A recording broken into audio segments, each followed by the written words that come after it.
दोस्तों आज हम एनालिसिस करेंगे पंजाब में लगातार बिगड़ रहे लॉ एंड ऑर्डर सिचुएशन का। ये मुद्दा इसलिए भी बेहद इंपॉर्टेंट है क्योंकि हाल ही में पीएम मोदी पंजाब गए थे, लेकिन मेजर सिक्योरिटी लैप्स के चलते उनके काफिले को परेशानियां झेलनी पड़ी और इवेंट्स कैंसिल करने पड़े। आप सोच रहे होंगे कि ये तो सिर्फ एक इवेंट है, लेकिन ऐसा नहीं है। पंजाब में पिछले कुछ सालों से कई ऐसे इवेंट्स हो रहे हैं जिनके इम्प्लीकेशंस काफ़ी सीरियस हो सकते हैं और इसलिए इनकी समीक्षा बेहद ज़रूरी है। दोस्तों, उत्तर पश्चिम में स्थित पंजाब भारत का वो राज्य है जिसने विभाजन से लेकर आज तक कई तरह के उतार चढ़ाव देखे हैं। विभाजन के वक्त बंगाल के साथ साथ पंजाब वो राज्य था जिसने शायद सबसे ज़्यादा खून खराबा झेला। वैसे 60 के दशक में पंजाब ने ग्रीन रिवॉल्यूशन की बदौलत खूब विकास और समृद्धि देखी, पर 80 के दशक में पंजाब में एक बार फिर से संकट के बादल छाने लगे जब वहां खालिस्तानी मूवमेंट का उदय हुआ। 80 के दशक में ऑपरेशन ब्लू स्टार से लेकर इंदिरा गांधी की हत्या और एंटी सिख दंगे, सबका कनेक्शन पंजाब के खराब होते हालातों से था। राजीव गांधी के दौर में तो पंजाब के हालात सबसे ज़्यादा खराब रहे। खैर 90s के बाद रिलेटिवली पंजाब शांति के एक लंबे दौर से गुजरा, लेकिन 3 दशकों की शांति के बाद आज एक बार फिर वहां कुछ ऐसी चीजें सामने आ रही हैं जो पंजाब के बिगड़ते लॉ एंड ऑर्डर और इंटरनल सिक्योरिटी कंडीशंस की ओर इशारा करती हैं। कम से कम वरिष्ठ पत्रकार शेखर गुप्ता का तो यही कहना है। आज की वीडियो में हम पंजाब के इसी बिगड़ते माहौल की चर्चा करेंगे और पीएम मोदी के काफिले के साथ हुए सिक्योरिटी लैप्स के बियॉन्ड कुछ मेजर इवेंट्स की बात करेंगे जो इस बिगड़ते माहौल से संबंधित हैं। इसके अलावा हम ये भी बताएंगे कि कैसे इंटरनेशनल और डोमेस्टिक पॉलिटिक्स मिलजुल कर इस बिगड़ते माहौल को जन्म दे रहे हैं। नमस्कार दोस्तों, मेरा नाम है आदर्श और स्वागत है आपका स्टडी आईक्यू में। दोस्तों, पंजाब में खराब होती व्यवस्था का सबसे पहला संकेत तो लुधियाना डिस्ट्रिक्ट कोर्ट कॉम्प्लेक्स में हुआ रिसेंट बॉम्ब ब्लास्ट ही है, जिसके बारे में आपने अवश्य ही सुना होगा। इस ब्लास्ट में एक इंसान की मृत्यु हो गई थी जो खुद इस बॉम्ब का कैरियर या प्लांटर बताया जा रहा है। पंजाब में चुनाव होने हैं और ऐसे वक्त में इस तरह का बॉम्ब ब्लास्ट एक सीरियस मामला है। इस बॉम्ब ब्लास्ट पर इन्वेस्टिगेशन जारी है, लेकिन शक ये भी है कि इसमें शायद एक सुसाइड बॉम्बर इन्वॉल्व था। सुसाइड बॉम्बर की मेजर घटना भारत ने आज तक केवल एक बार देखी है और वो भी 30 साल पहले फॉर्मर पीएम राजीव गांधी के असैसिनेशन में। सुसाइड बॉम्बिंग वेस्ट एशिया में भले ही आज नॉर्मलाइज इवेंट है, लेकिन इंडिया में ये नॉर्मल बिल्कुल नहीं है। इसलिए लुधियाना ब्लास्ट एक सीरियस मुद्दा है। इसके अलावा ब्लास्ट में यूज्ड एक्सप्लोजिव की मैसिव इंटेंसिटी भी इस मुद्दे को भयानक बना देती है। ब्लास्ट इतना ज़्यादा स्ट्रॉन्ग था कि मारे गए इंसान की आइडेंटिटी उसकी बॉडी से पता लगा पाना पुलिस के लिए बेहद कठिन रहा।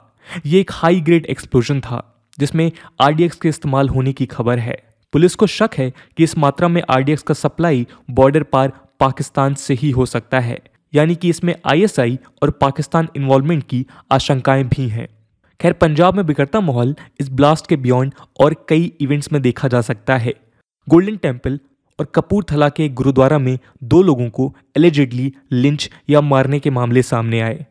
इन्हें सैक्रिलेज से भी जोड़ा गया, यानी दावा था कि रिलीजियस रूल्स को वायलेट करने के लिए इन 2 लोगों को पनिशमेंट दी गई। मॉडर्न सोसाइटीज में ऐसी लिंचिंग्स रूल ऑफ लॉ को वायलेट करती हैं और बिगड़ते लॉ एंड ऑर्डर की ओर इशारा करती हैं। पर समस्या ये है कि इस लिंचिंग को आउटराइटली कंडेम करने की हिम्मत ना तो गुरुद्वारों के मैनेजमेंट कमिटीज ने की और ना ही पंजाब के नेताओं ने, except captain Amarinder Singh. Political parties को शायद डर है कि कंडेमनेशन उनके वोट बैंक को इम्पैक्ट कर सकता है। शेखर गुप्ता कहते हैं कि पंजाब में ऐसे इवेंट्स के प्रति आंख मूंद लेना 1980s में भी देखा गया था, जब गुरुद्वारों में आर्म्ड एक्सट्रीमिस्ट एलिमेंट्स शाह लेने गए थे, लेकिन वहां के रिलीजियस और पॉलिटिकल लीडर्स चुप रहे। खराब होते माहौल के संकेत पंजाब में बॉर्डर पार से आ रहे ड्रोन्स की बढ़ती तादाद भी देते हैं। पिछले 1 साल में पंजाब में बीएसएफ और पुलिस ऐसे रोग ड्रोन्स को ट्रैक करते हुए काफ़ी परेशानी झेल चुकी है।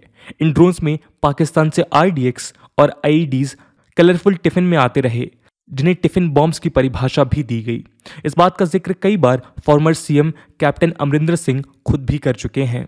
एक न्यूज़पेपर को दिए गए इंटरव्यू में उन्होंने कई एविडेंसेस के साथ ये बताया कि पंजाब में बॉर्डर पार से भारी मात्रा में ड्रोन्स आ रहे हैं, जिनका इस्तेमाल कई तरह के एक्सप्लोजिव्स, वेपन्स, ड्रग्स और कैश स्मगल करने में हो रहा है। दिसंबर 3, 2021 को पंजाब के डीजीपी ने बताया कि बॉर्डर डिस्ट्रिक्ट गुरदासपुर के एक गांव में पंजाब पुलिस को एक टिफिन बॉम्ब और 4 ग्रेनेड्स मिले। ड्रोन के साथ आ रहे ये टेरर पैकेजेस इंडिया की नेशनल सिक्योरिटी के लिए सीरियस खतरा तो है ही, साथ में ये पंजाब की बिगड़ती सिचुएशन की ओर भी इशारा करते हैं। दिसंबर 3 की ये डिस्कवरी इकलौती नहीं है, बल्कि पिछले 1 साल में कई और ऐसी रिकवरीज हुई जिनमें RDX और ग्रेनेड्स पाए गए। अमृतसर के एक गांव लुपोके में भी पुलिस को RDX मिला था। अगस्त और सितंबर में 6 टिफिन बॉम्ब्स तरन, फजिल्का और कपूरथला से रिकवर हुए। 2021 में हुए 2 ब्लास्ट, एक जलालबाद की मोटरसाइकिल और दूसरा अजनला के ऑयल टैंकर में इन्हीं टिफिन बॉम्ब से हुए थे। ऑयल टैंकर ब्लास्ट में अरेस्टेड सस्पेक्ट्स ने दावा किया कि tiffin bombs Pakistan based Sikh militants और एक ISI एजेंट के कहने पर रखे गए थे। 2017 से लेकर आज तक पंजाब पुलिस ने 350 से ज़्यादा टेरर मॉड्यूल्स बस्ट किए हैं। 4 नवंबर को दिवाली के दिन एक पॉसिबल टेरर अटैक को पुलिस ने बस्ट किया था और फिरोजपुर से भी एक टिफिन बॉम्ब रिकवर किया। 23 सितंबर को पुलिस ने एक और मिलिटेंट मॉड्यूल को बस्ट किया जिसे खालिस्तान टाइगर फोर्स या KTF का सपोर्ट था। सितंबर में पुलिस ने banned organization Sikh for justice या SFJ के एक मॉड्यूल को बस्ट किया जिसमें 3 सस्पेक्टेड मेंबर्स अरेस्ट हुए। 31 अगस्त को पुलिस ने एक रेडिकलाइज्ड ऑपरेटिव स्वरूप सिंह को भी अरेस्ट किया जिसके पास 2 live Chinese made P86 grenades मिले।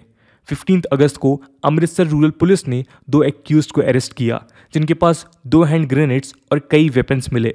इन पर UK बेस्ड टेरर एंटिटी के साथ लिंक्स के आरोप लगे। ऐसे मामलों की लिस्ट लंबी है और इसलिए ही शायद farmer CM captain Amarinder Singh home minister से 10 अगस्त को मिलने गए। इस मीटिंग में उन्होंने होम मिनिस्टर के सामने कहा कि 4 जुलाई और 8 अगस्त 2021 के बीच foreign based pro Khalistani entities और ISI ने मिलकर 30 pistols, 1 MP4 rifle, 1 AK-47 rifle, लगभग 35 हैंड ग्रेनेड्स, सोफिस्टिकेटेड लेबोरेटरी में tiffin bombs, 6 kg RDX etcetera Punjab में इंडक्ट किए। अक्टूबर में सेंटर ने BSF का जुरिस्डिक्शन 15 किलोमीटर से बढ़ाकर 50 किलोमीटर कर दिया था जिसका एक पर्पस इन ड्रोन्स को रोकना ही था।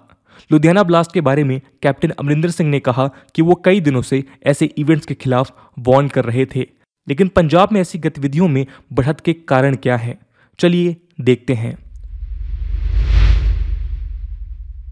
दोस्तों, इस राइजिंग सिक्योरिटी इशू के पीछे का सबसे पहला पॉसिबल कारण चेंजिंग जियोपॉलिटिकल कंडीशंस में रूटेड है। याद कीजिए, जब पिछली बार Punjab massive internal security crisis से गुजर रहा था। पंजाब में राइजिंग एक्सट्रीमिज्म शुरू तो अर्ली 1980s में हुआ, जब भिंडरनवाला लेड खालिस्तानी फोर्सेस पूरे पंजाब में फैल रहे थे।